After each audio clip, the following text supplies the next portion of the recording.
On est là pour la randonnée de Saint-Cyr-les-Vignes, qui, je suppose, se déroule toutes les années. Toutes les années, c'est ça fait 16 ans qu'on fait ça. 16 ans, d'accord. Voilà. À peu près la même période? Toujours la même période. Ah, très bien. Et quel est le rôle, en fait, d'organiser ce genre d'événement, de randonnée? On va dire que le comité des fêtes, on fait 3 manifestations dans l'année. Ouais. Et celle-ci, elle fait partie de... C'est la grosse manifestation qu'on fait. Et ça permet de faire découvrir un petit peu nos chemins dans le coin et de voir un peu les jolis paysages qu'il y a chez nous. Voilà, les jolis paysages, de profiter de la nature et des paysages. Et avec les fonds que vous gagnez, ça vous permet d'organiser d'autres événements? On organise d'autres événements, on achète du matériel pour prêter aux associations de Saint-Cyr-les-Vignes pour les aider pour leur manifestation à eux. D'accord, voilà. Super, donc une bonne cause. Pour la randonnée, j'ai vu qu'il y avait 4 parcours, 6, 5, alors je vais prendre ma petite note que j'avais oublié de noter, 13, 17, 6, 5, 13, 17 et 24 km. Voilà, donc il y en a pour toutes les formes, toutes les familles, tous les sportifs. Est-ce qu'on peut voir ce type d'événement? Alors, moi je l'ai trouvé donc sur Facebook et également sur un petit livret. Vous connaissez sûrement le livret, donc Loire-Forez, où il y a tous les événements, et toutes les dates pour les événements. Petit débriefing de cette 16e édition, 16e randonnée de Saint-Cyr-les-Vignes, organisée par le comité des fêtes. Une édition couverte de succès du point de vue du nombre de voitures qui étaient présentes sur le parking à mon départ.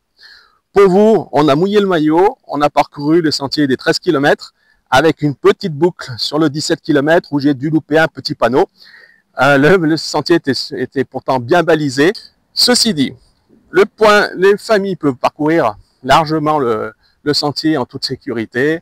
Le parcours est bien balisé. Le sentier est facile d'accès, surtout pour le 6 km 5. Pour le 13, 17 et 24, là, des chaussures de marche, un bâton de marche sera nécessaire. Le bâton, c'est comme vous voulez, mais les chaussures, c'est obligatoire. Il y a des points techniques, il y a des montées, donc les chaussures, c'est inévitable. Le parcours est très agréable, des points de vue, des beaux sentiers, donc nous nous sommes régalés. Nous reviendrons certainement l'année prochaine pour voir un autre parcours, peut-être le 24, qui sait, si on est en forme. Sinon, pour les néophytes, j'ai traîné dans mon sac à dos, car je ne suis pas un grand spécialiste, un grand sportif, donc je vous dis quelques petites idées. À vous de liker, de commenter si vous avez d'autres idées ou si vous avez un point de vue sur cette randonnée, si vous avez participé ou si vous avez envie de participer. Donc dans mon sac à dos, j'ai traîné une gourde. Malgré qu'il y ait des ravitaillements sur le parcours, c'est bien d'avoir un petit peu d'eau en cas de sèche. Un petit couteau. Je traîne toujours un petit couteau. Pourquoi? Parce que dans les ravitaillements, vous avez souvent des pommes ou d'autres fruits qui sont assez durs. Et du coup, couper des petits quartiers de fruits, c'est pas mal. Point de vue écologique, je traîne aussi un petit sac plastique, un petit gant. C'est que des fois, on trouve des déchets sur les sentiers. Donc, je prends 20 secondes, je ramasse le déchet, je le mets dans mon sac, que je mets ensuite à la poubelle en rentrant. Pensez à votre petit gobelet. Ça, c'est valable pour toutes les randonnées. Ça évite les déchets.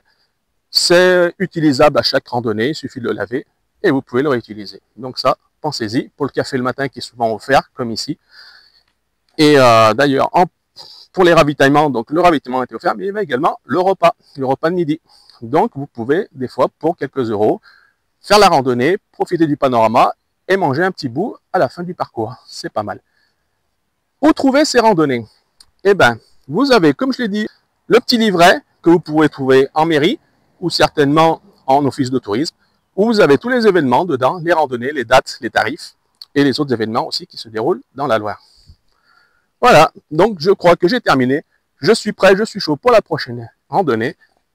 À bientôt!